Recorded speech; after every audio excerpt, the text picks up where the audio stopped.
हाँ जी, सादर नमस्कार आदरणीय जी। नमस्कार। शब्द संसार साहित्यिक मंच मुजफ्फरनगर पर आपका हार्दिक स्वागत है। और आज आपको इस साहित्यिक आयोजन में सुना तो ये हमारा सौभाग्य है।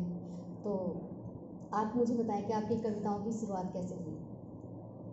मेरी कविताओं की शुरुआत 1971 में मंचों पर शुरुआत हुई। उससे पहले लिखते थे कुछ जो उस उम्र में लिखा जाता है उस तरह का, लेकिन 1971 में मुझसे एक हास्य की रचना लिखी थी। जी, वो रचना याद है आपको? और वो रचना ब्लैकआउट की रचना तो याद नहीं, ब्लैकआउट थी। उस समय हिंदुस्तान पाकिस्तान की लड़ाई चल रही थी और वो रचना मैंने लिखी गई और मंच पर सुनाई मुरादाबाद में बड़े कवि सम्मेलन में। तो उसी से पहचान बनी, नाम भी तभी रखा गया मुरादाबादी। तो ऐसी कोई सी कविता आपकी जो आपको, वैसे तो कविताएं कवि के लिए बच्चे की तरह होती हैं, सभी प्रिय होती हैं, लेकिन फिर भी कोई एक खास कविता आप हमारे श्रोताओं को के समक्ष रखना चाहेंगे? जैसे मैं एक तो हास्य व्यंग का आदमी हूँ, जैसे मक्खन मुरादाबादी हूँ वैसे, और हास्य में व्यंग में बहुत सारे देश के कवि हैं, आपने सुना ही होगा।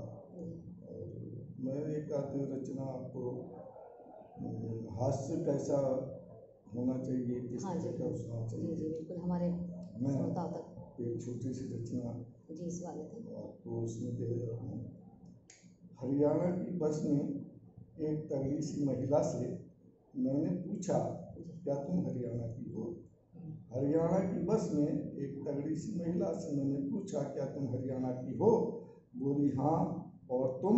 मैंने कहा मैं भी हरियाणा का हूँ। बोली रे सीखिया पहलवान, यो बात कह के लड़ाई की जल मत बोवे।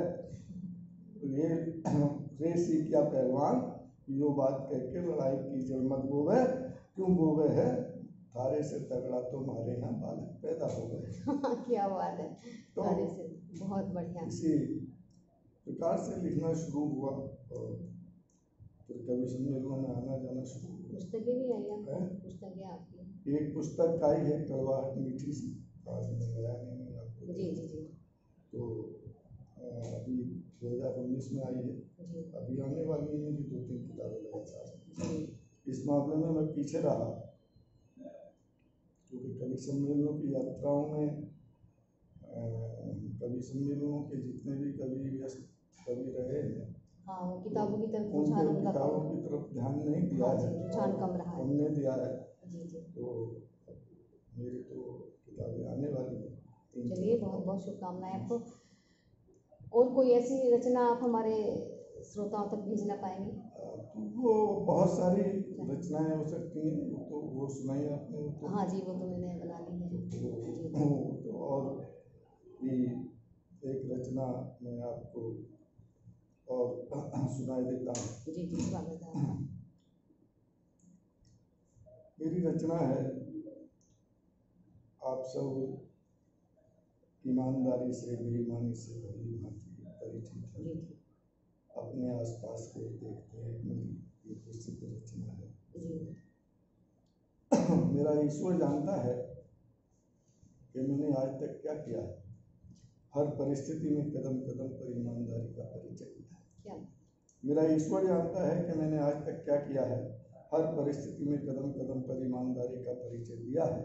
लेकिन यहाँ जिसने झूठ बोला, धोखा दिया, समाज की आंखों में धूल झोंकी, वह जिंदगी की दौड़ में बहुत आगे निकल गया। मैं ईमानदारी का झंडा लिए खड़ा था, भीड़ में बेईमानों के पांव से चल गया। क्या बात है, बिल्कुल आपने एक समाज को आईना दिखाती है आपकी ये रचना है।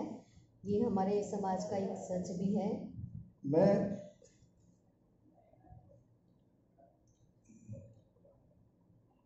मेरा ईश्वर जानता है कि मैंने आज तक क्या किया है। परिस्थिति में कदम कदम पर ईमानदारी का परिचय दिया, लेकिन यहाँ जिसने झूठ बोला, धोखा दिया, समाज के आंखों में धूल झोंकी, वह जिंदगी की दौड़ में बहुत आगे निकल गया। मैं ईमानदारी का झंडा लिए खड़ा था, भीड़ में बेईमानों के पांव से कुचल गया। मेरी जीवित आत्मा व्योम में, आकाश में अब तक इसलिए भटकी हुई है कि ये ईमानदारी की हड्डी इस गले में आज तक अटकी। सोचता हूँ इसका क्या कारण हूँ, आप कहें तो एक ज्वलंत उदाहरण हूँ। अभी कुछ दिन पहले मुझे मेरा एक मित्र मिला जो मुझसे पढ़ने के बाद से छूटा था। पहले वो ठीक ठाक था, उस दिन देखा तो उसका एक हाथ टूटा था। मैंने पूछा तुम्हें लग गई किसकी बद्दुआ, कैसे अचानक, कब, कैसे और क्या हुआ? मित्र मेरी बात सुनकर आंखों में बल्लाया पानी, बोला सुनना चाहते हो मेरी कहानी तो सुनो। मैंने ईमानदारी से तंग आकर अपनी जिंदगी को बेईमानी की ओर मोड़ा था। विकलांगों के लिए नौकरी में प्राथमिकता, विज्ञापन समाचार पत्र में पढ़कर ये हाथ जानबूझकर तोड़ा था। ये समाज का एक घिनौना सच भी है और कुछ लोगों की मजबूरी है, आपने कविता के माध्यम से रखा है।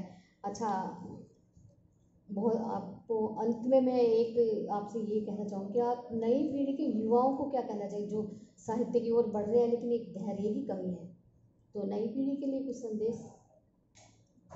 नई पीढ़ी के लिए या पुरानी पीढ़ी के लिए, हर पुरानी पीढ़ी के सामने एक नई पीढ़ी होती है और हर पुरानी पीढ़ी का नई पीढ़ी के लिए अपना एक संदेश होता है। और मैं समझता हूँ बहुत कुछ वो सब एक सा होता है कि पुरानी पीढ़ी अपनी नई पीढ़ी से अपेक्षा रखती है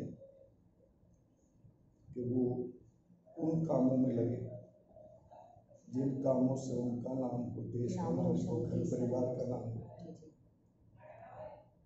हर पीढ़ी अपनी आने वाली पीढ़ी से चाहती है वो उनसे ज़्यादा संपन्न हो, उनसे ज़्यादा समृद्ध हो, अपनी संपन्नता और अपनी समृद्धि से देश के और समाज के काम आए और देश को आगे बढ़ाने में, समाज को ऊपर उठाने में अपना योगदान दे।